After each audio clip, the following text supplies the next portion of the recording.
مضمون ایک دلچسپ سفر۔ سفر کرنے کا شوق انسان میں زمانہ قدیم سے چلا آ رہا ہے۔ پچھلے سال ہمارے اسکول نے ایک تفریحی دورے کا پروگرام بنایا اور اس طرح ہمیں بھی ایک سفر کرنے کا موقع مل گیا۔ جون کا مہینہ تھا، ہمارے اسکول میں شمالی علاقہ جات کی سیر کا پروگرام بنایا جا رہا تھا۔ آخر ایک دن اساتذہ کرام نے پروگرام کو ترتیب دیا اور روانگی کی تاریخ مقرر کر دی۔ اساتذہ کرام نے ریل گاڑی پر نشستیں محفوظ کرائیں اور مقررہ تاریخ کو ہم مری جانے کے لیے رات 9 بجے کے قریب لاہور اسٹیشن پر پہنچ گئے۔ تھوڑے سے انتظار کے بعد گاڑی آ گئی اور ہم اس میں سوار ہو گئے۔ شروع میں سفر کے شوق میں نیند نہیں آ رہی تھی، مگر آہستہ آہستہ سب پر نیند طاری ہو گئی اور سب سو گئے۔ صبح فجر کے وقت ہم راولپنڈی پہنچ گئے۔ ہم سب نے فجر کی نماز اسٹیشن پر ہی ایک مسجد میں ادا کی اور پھر ناشتہ کیا۔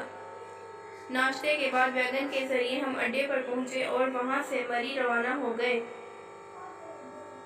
ہماری منزل مری سے چند کلومیٹر آگے ایک بلند پہاڑی مقام حیرہ گلی تھی۔ وہاں پہنچ کر ہم نے اپنی رہائش کا جائزہ لیا۔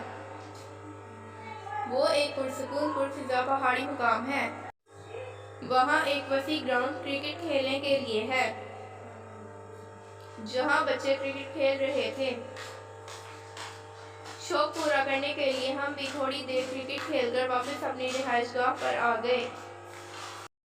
وہاں پر سب سے مشکل مگر دلچسپ کام پانی لانا تھا، کیونکہ پانی ذرا دور اور پہاڑی کے نیچے چشمے سے لانا پڑتا تھا۔ ہم کھانا پکانے کے سارے کام اپنی رہائش پر خود ہی کرتے تھے۔ اگلے دن ہم نے اسی جگہ پر قیام کیا اور اس علاقے سے خوب لطف اٹھایا۔ پھر ہم نے کئی مقامات کی سیر کی۔ قریباً 7 دن گزارنے کے بعد ہم نے مری پہنچ کر بس کی ٹکٹیں لیں اور اس میں سوار ہو گئے۔ قریباً شام کے وقت ہم سب اپنے اپنے گھر پہنچ گئے۔ یہ سفر میرے لیے بہت یادگار رہا۔